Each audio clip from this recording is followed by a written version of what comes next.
네, 세상 끝날까지 주의하리. 감사합니다. 우리가 더욱더 믿음을 잘 발휘해서 세상 끝날까지 주님을 의지하면서 사셨습니다. 아멘. 아멘. 네. 오늘은 거기에 따른 책임과 그 섬김이라고 하는 의미를 우리가 생각해 보려고 합니다. 하루는 하늘나라의 천사가 잠시 이 세상에 내려왔습니다. 항상 이 천사는 오르락내리락 하고 있지만 사실 우리 눈에 보이지 않습니다. 그러나 보였다 가정한 한 이야기가 있는데요. 이 세상에서 가장 아름다운 손을 이렇게 찾아서 그 손에 아름다운 영광의 팔찌를 걸어주는 그런 일을 하기 위해서 천사가 이 세상에 내려왔다라고 하는 겁니다. 천사는 자기가 가지고 온 이 하나님의 그 하늘나라의 그 팔찌를 걸어준 그 아름다운 손을 찾기 위해서 이곳저곳을 많이 돌아다녔다라고 하는 거예요. 그러나 좀처럼 마음에 드는 아름다운 손을 발견할 수가 없었다 그럽니다. 그러던 어느 날 천사는 숲속에 있는 한 외딴 집을 방문하기에 이르렀습니다. 마침 그 집 안에는 세 딸이 있었습니다. 천사는 자기가 찾아온 목적을 얘기했습니다. 나는 하늘나라의 천사입니다. 세상에서 가장 아름다운 손을 찾아서 하늘나라의 이 팔찌를 걸어주기 위해서 내가 왔습니다 라고 했습니다. 그 말을 듣고 첫째 딸이 얼른 일어나면서 이렇게 말합니다. 천사님, 제 손을 좀 봐주세요. 제 손을 좀 봐주세요. 얼마나 예쁜 손입니까? 제 손은 예쁠 뿐만 아니라 이 손으로 늘 화원의 꽃을 만지기 때문에 제 손에서는 아름다운 꽃향기까지 납니다 라고 그랬습니다. 자기 PR을 한 거죠. 그러자 둘째 딸도 질서라. 천사님, 제 손도 좀 봐주세요. 얼마나 깨끗한 손입니까? 저는 제 손에 먼지만 묻어도 곧 뛰어가서 흘러가는 맑은 시냇물에 손을 깨끗이 씻곤 한답니다. 그렇게 얘기를 하고 있는데 셋째 딸은 언니와 둘째 언니가 이야기하는 것만 이렇게 쳐다만 바라보고 있는 것이죠. 아무런 말도 하지 않고 다소곳이 앉아있는 겁니다. 그래서 천사가 의아하게 생각이 들어서 셋째 딸에게 다가가서 물었습니다. 아가씨는 왜 아무 말이 없습니까? 아가씨는 손이 없나요? 그랬습니다. 그때서야 셋째 딸은 얼굴을 붉히면서 천사님, 제 손은 보잘것없기 때문에 보여드리기가 민망합니다. 저는 날마다 부모님과 두 언니를 위해서 이런저런 허드렛 일을 하기 때문에 손이 너무 거칠어 있습니다. 찬물에 빨래를 하다 보니 손이 얼어서 터진 것도 있습니다. 그 말을 듣던 천사의 얼굴이 갑자기 환해졌습니다. 그러더니 그 천사는 얼른 자기가 하늘에서 가지고 왔던 그 팔찌를 꺼내서 셋째 딸 손목에 걸어줬다라고 하는 겁니다. 그러면서 천사가 말합니다. 다른 사람을 위해서 자기를 희생하며 섬기는 손이야말로 세상에서 가장 아름다운 손이랍니다 했다는 겁니다. 여러분, 섬긴다라고 하는 것은 그만큼 힘들고 어렵고 우리가 섬기는 것은 참 손으로 하는 일들이 참 많이 있습니다. 그래서 이 천사도 섬기는 그 손이 세상에서 가장 아름다워서 하나님의 나라에서 가져온 팔찌를 그에게 끼워줬다고 하는 그러한 이야기죠. 우리에게 많은 것을 생각해 하게 하는 그러한 예가 아닌가 생각이 듭니다. 마가복음의 10장의 45절 말씀을 보면 예수님의 삶을 인자가 온 것은 섬김을 받으려 함이 아니라 도리어 섬기려 하고 자기 목숨을 많은 사람의 대속물로 내어주려고 왔다라고 말씀을 합니다. 예수님은 이 땅에 와서 사람들을 섬기기 위해서 오셨다라고 하는 거죠. 말씀과 기도로 우리 예수님은 우리 사람들을 섬겨주셨습니다. 병든 자를 고쳐주시면서 섬겨주셨고 손수제들의 발을 씻겨주시면서 섬겨주신 거예요. 마지막에는 십자가에서 자기의 몸을 버리시기까지 하면서 우리 인간을 섬기셨습니다. 교회는 바로 이러한 비전과 열정을 가지고 함께 이루어가는 그러한 축복의 공동체인 것을 믿습니다. 우리는 섬기기 위해서 교회라고 하는 이 공동체에 나와서 우리 이루는 교회를 섬기고 우리 주님을 섬기고 그리고 교회에 나오는 성도들을 섬기는 것이죠. 자, 우리 교회도 이렇게 하나님의 인도하심을 따라서 섬기는 그런 공동체를 우리가 함께 만들어가는 그러한 지체인 줄 믿습니다. 여러분, 우리 교회 공동체를 어떻게 만들어가는 것이 좋을까? 오늘 이 9월 달에는 우리가 섬김의 달이라고 정해놨는데요. 우리 교회 공동체가 안으로는 사랑을 나누고 밖으로는 선교를 실천하는, 그리고 성도와 서로 힘을 합하여서 이 교회를 섬겨가는 그런 공동체가 되기를 간절히 소망합니다. 우리 교회 공동체는 그래서 좀 더 밝고 과거의 지향적인, 과거의 끈에 매여서 오늘 이 현실과 내일의 비전에 어떤 꿈을 향해서 달려가는 그런 일들에 걸림돌이 되어서는 안 되겠다라고 하는 것이죠. 그래서 과거 지향적인 이런 생활보다는 더 미래적이고, 그리고 지금의 모습을 지키려고 하는 것보다는 좀 더 발전적이고, 그리고 섬김의 일을 더 진취적으로 해나가려고 힘쓰는 그런 공동체가 되기를 간절히 소망합니다. 우리 교회 공동체가 말 한마디라도 믿음의 말을 하고 축복의 말을 하고 남을 무시하지 않고 다른 사람을 진정으로 인정해주고 배려해 줄 아는 그러한 성숙된 공동체가 바로 섬김의 공동체가 될 줄 믿습니다. 어떤 사람들이든 모임이 있고요, 어떤 가정이든지 가문의 수준이 있듯이 여기 모여있는 여러분들이 섬기는 공동체 속에서 어떻게 섬기느냐에 따라 우리 이루는 교회의 그러한 수준이 된다라고 하는 겁니다. 앞으로 우리 교회가 상당히 수준 있는 그런 공동체가 되기 위해서는 예수님께서 우리에게 맡겨주신 책임과 그 의무, 교회의 섬김의 그 공동체, 이러한 모습을 주님에게서 닮아가는 그런 모습을 가지고 우리가 섬겨야 할 줄로 믿습니다.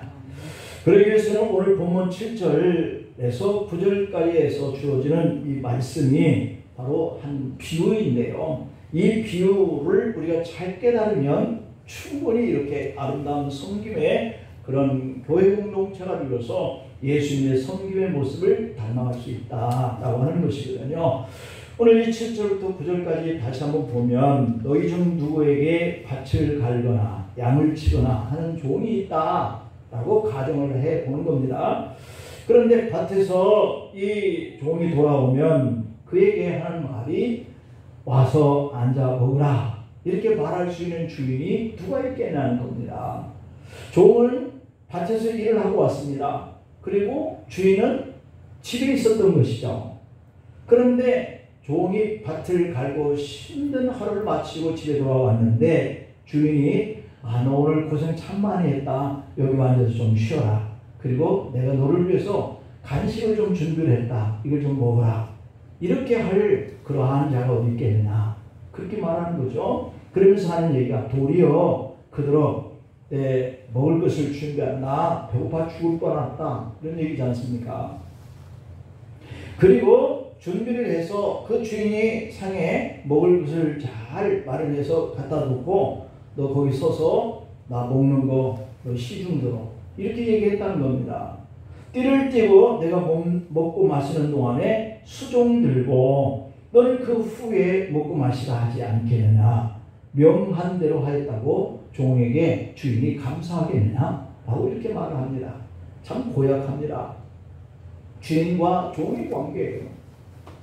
이렇게 비유를 말씀하시는 후에 예수님 참 중요한 말씀을 10절에서 또한 우리에게 교훈을 주시는데요. 10절에 한번 볼까요? 이와 같이 너희도 명령받은 것을 다 행한 후에 이르기를 우리는 부유한 종입니다. 우리가 하여야 할 일을 했을 뿐입니다. 그렇게 말해야 한다는 겁니다. 우리 주님도 좀 잔인한 것 같잖아요.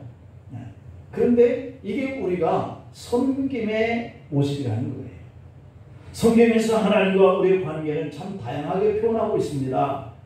사랑의 관계에 있어서는 하나님과 우리는 못 있는 신랑과 그리고 아름다운 신부의 관계다 이렇게 얘기를 하고도 있고, 또 보호의 관계에 있어서는 그분은 하나님이신데 그분은 참 권세가 있고 그분은 임금이고 그리고 그 백성들은 그 임금을 통해서 보호받는 백성이다 이렇게 얘기를 하고 있습니다. 그래서 하나님은 우리의 일거수일 투족을 보호하고 계시는 그런 하나님과 우리의 관계를 말씀하고 있죠.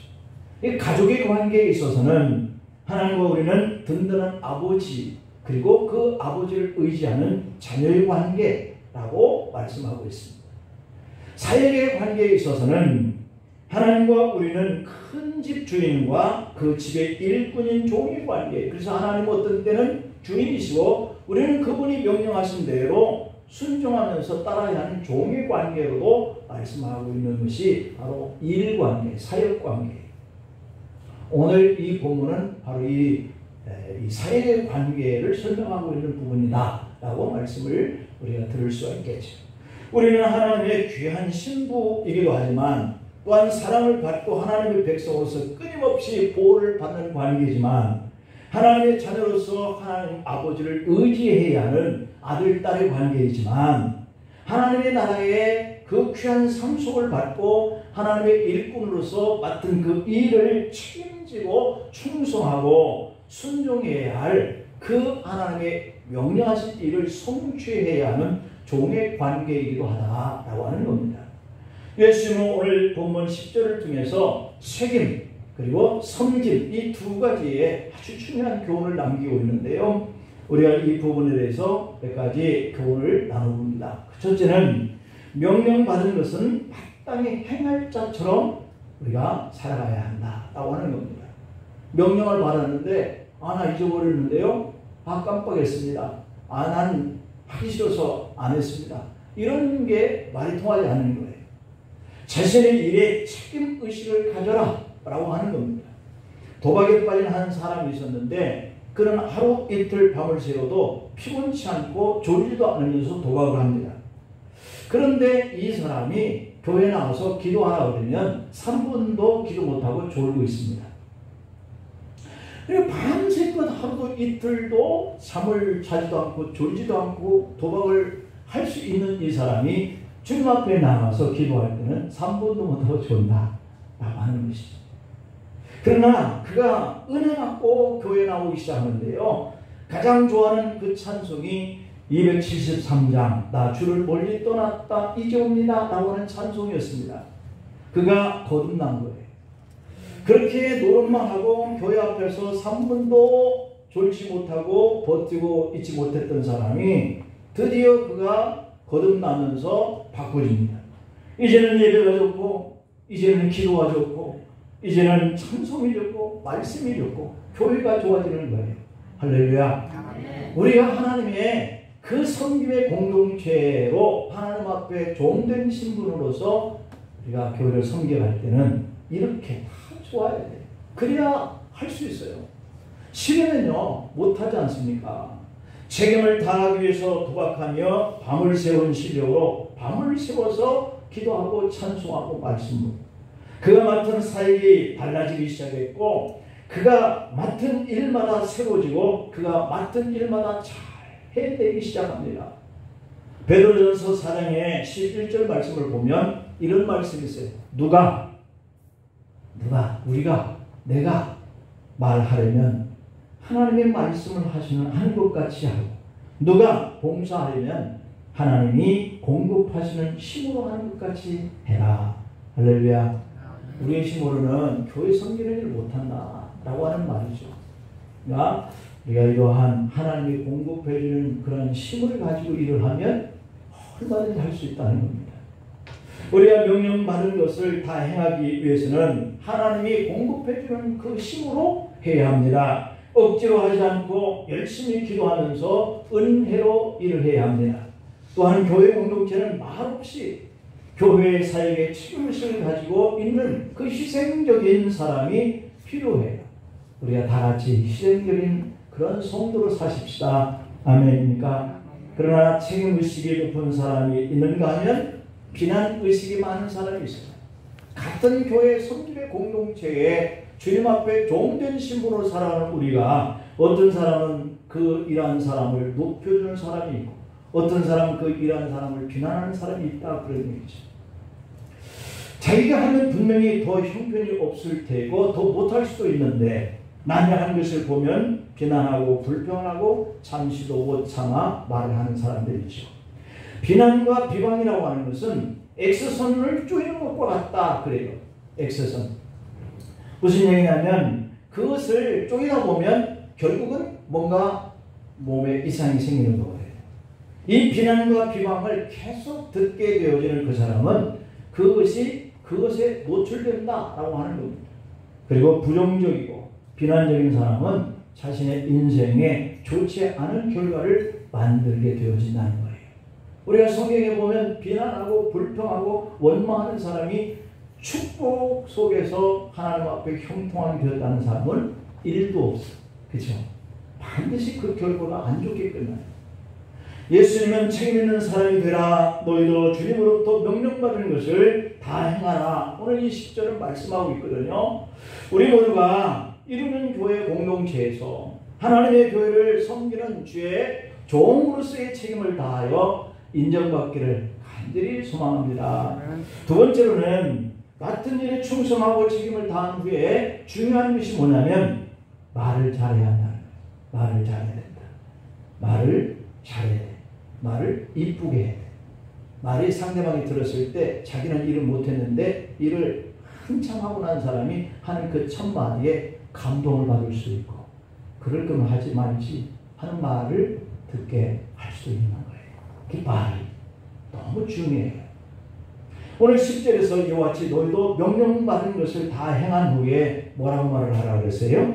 우리는 무익한 종이에요. 그냥 우리가 당연히 해야 할 일을 한 것뿐인데요. 라고 했을 땐 일을 하지 않은 사람이 그 일한 사람 옆에 있어도 불편하지 않아. 그렇겠죠. 일하는 사람이 오히려 더 겸손하고 내가 해야 할 일 당연히 한 것뿐인데 라고 말을 했는데 미안한 생각 들고 다음에 나도 동참해야 되겠다는 생각도 들지 너는 어디 갔다가 이제 와가지고 일 다 끝난 다음에 왔어? 라고 하는 말을 한다면 누가 너 보고 일하래? 라고 하는 생각을 들게 하고요. 오히려 그 사람이 불쾌해지고 그 사람 곁에서 떠나고 싶은 이런 생각이 드는 거죠. 다시 말하면 열심히 일한 다음에 어떻게 말을 하느냐 이게 중요하다는 거예요. 일을 할 땐 땀을 흘려가면서 정말 애를 많이 써서 일을 끝냈습니다. 그리고 하는 말이 에이 나도 바빠서 죽겠는데 나만 일을 하라고 그래. 왜 다른 사람들은 코빼기도 한 거예요? 라고 하면서 곁에 있는 사람들을 무한하게 말하는 이런 사람이 있다면 한 번쯤 그 일을 한 거에 대해서 생각해 봐야 돼요. 차라리 하지 말든지 나도 바빠서 못하겠어요 라고 말하든지 그랬으면 더 나을 뻔한 거죠. 차라리 이러기 전에 바쁘다 말을 안 한 것이 나을 뻔했다. 왜냐하면 그 말 때문에 곁에 있는 사람이 불편해 상처를 받아. 일은 일대로 잘 했고 아주 그 일을 하면서 땀을 많이 흘리고 일을 끝냈는데 그 옆에 있는 사람들에게 말 한마디 한 것이 불쾌하게 들리거나 아니면 부담이 되는 이런 말이 들려진다면 오히려 무거운 짐을 안겨주는 격이 된 거지.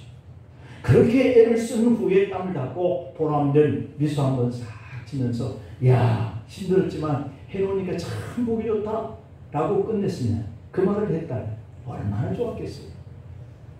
모든 사람이 함께 즐거워하면서 미안한 마음, 고마운 마음 이런 것을 갖게 되는 말이죠. 그런데 오늘 예수님은 이렇게 말씀합니다. 나는 무익한 종이야.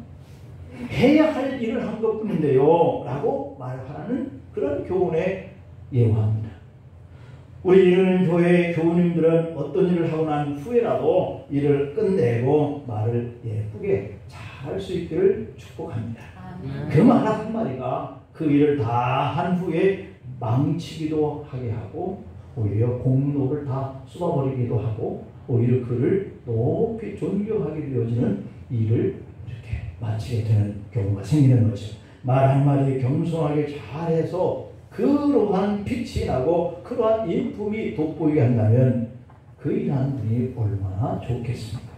결국 예수님이 가르쳐주신 이 비유의 말씀은 겸손과 섬김에서 나오는 그런 말씀이죠. 종이 내가 밖에서 양치고 밭을 다 갈고 밥 때가 되어서 집에 돌아왔는데 주인이 야 배고프다 빨리 밥 해라.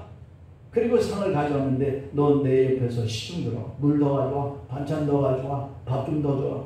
이렇게 해라 자꾸 하는 이런 주인 곁에 있는 이 종, 정말 배가 고프지만 순종을 다한 후에 주인님이 일을 맡겨주셨으니 참 감사합니다. 제가 주인님의 종이 된 것이 너무 고맙습니다. 이렇게 말하는 거예요. 이렇게 할 수 있겠어요? 힘들고 지치고 그렇게 일을 하고 온 사람에게 뭔가 간식이라도 내놓고 너 고생 많이 했지? 가서 밥 좀 해라. 이렇게 얘기한 것도 아니고 야 나 배고파 죽겠어 왜 이제 오냐? 그리고 밥을 하라고 그리고 거기서 시중 들어라. 참 마음이 언짢았을 겁니다. 그런데도 주님은 당연히 제가 해야 할 일을 한 것뿐인 거요. 이렇게 얘기하라는 거죠. 사실 같이 이렇게 일을 하고 온 사람이 하나는 부엌에 일하고 한 사람은 TV 켜고 앉아 있어도 그 일하러 들어간 사람, 부엌으로 들어간 사람은 많이 힘들 거예요. 이 부부의 관계도 아마 그렇지 않을까. 부자의 관계도 아마 그렇지 않을까. 얼마나 짜증이 나고 화가 날 수 있는 말이죠. 그런데 그때 당신은 고생했는데 또 밥을 지라니 많이 힘들겠네. 만약에 이렇게 건넸다면 야 너 정말 힘들었는데 수고 많이 했는데 또 그 일을 하려고 그러니 좀 쉬었다 하지. 이 말을 들으면 그 자녀가 얼마나 힘이 날까 하는 관계죠. 이렇게 마땅히 그 종은 제가 할 일을 한 것입니다 라고 말하는 것, 이것을 오늘 우리가 마음속에 깊이 새길 필요가 있겠습니다. 그래야 우리 교회 공동체가 서로 사랑하게 되고 마땅히 나도 해야 할 일을 해야지 라고 하는 이런 마음들을 갖게 만드는 것이 된다. 고린도전서 15장의 10절 말씀에 보면 나의 나아진 것은 하나님의 은혜로 되는 것이니 라고 바울이 고백했죠. 우리는 기껏 수고하고 땅에 다 쏟아버리는 그런 사람이 아니라 일을 해놓고 더욱 돋보이게 하고 진정으로 그에게 존경심을 가질 수 있게 말도 해야 된다. 여기서 우리가 한 걸음 더 나아가서 오늘 예수님이 본문 9절에서 명한 대로 하였다라고 종에게 감사하겠느냐라고 하는 이 말을 우리가 생각해야 한다는 것이죠. 그래서 종은 그냥 제가 해야 할 일을 한 것뿐입니다 라고 이렇게 말할 수 있는 관계.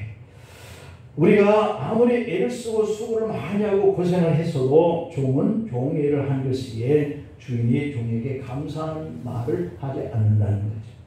종은 주인에게 마땅히 해야 할 일을 했기 때문에 그 대상으로 주인은 종을 보기 때문입니다.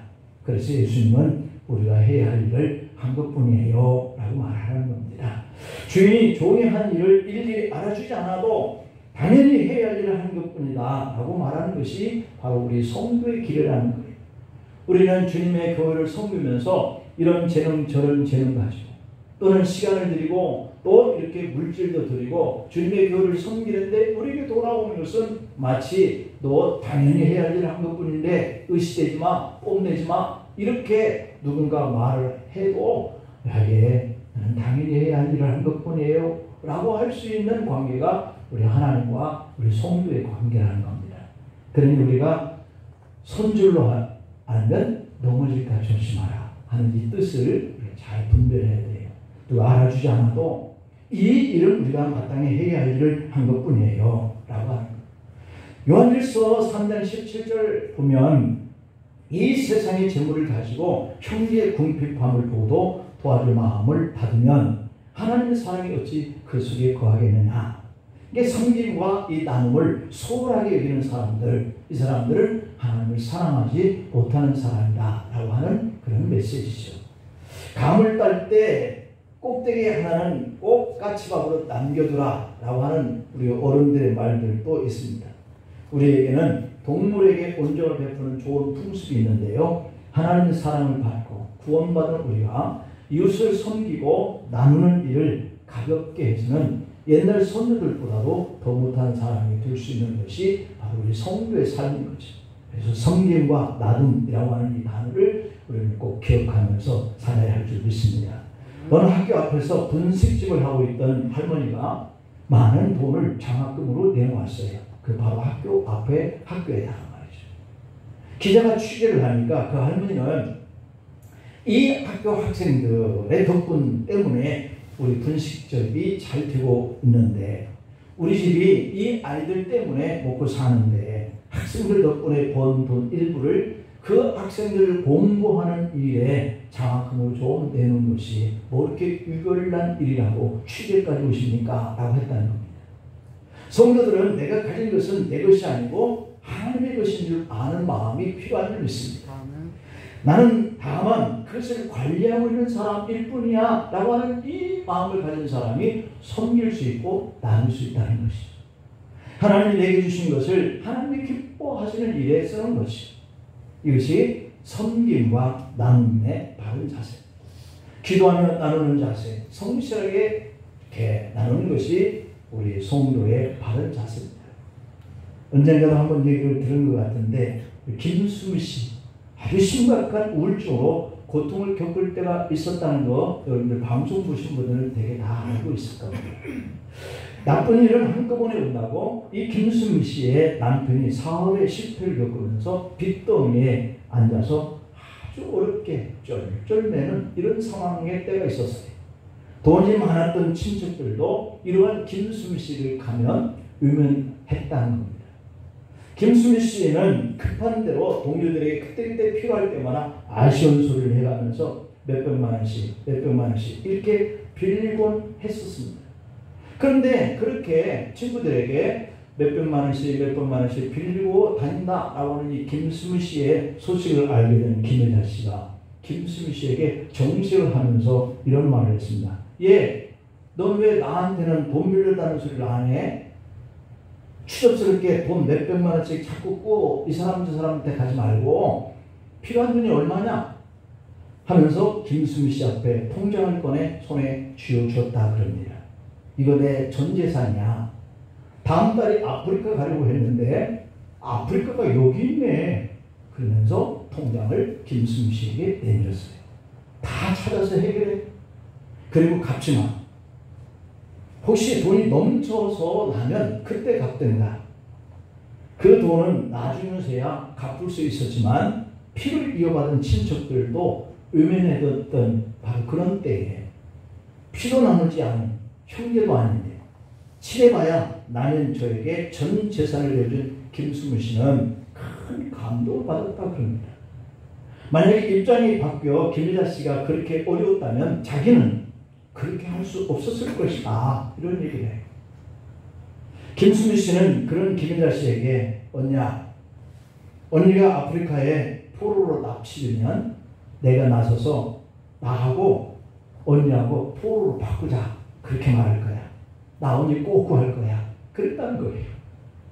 그렇게 힘들고 어려울 때 자신을 위해서 기꺼이 자신의 전 재산이던 통장을 내어준 김여자 씨에게 김수미 씨는 자신의 목숨도 내놓을게 라고 할 정도로 강한 사랑을 느끼고 가지게 되었다 그럽니다.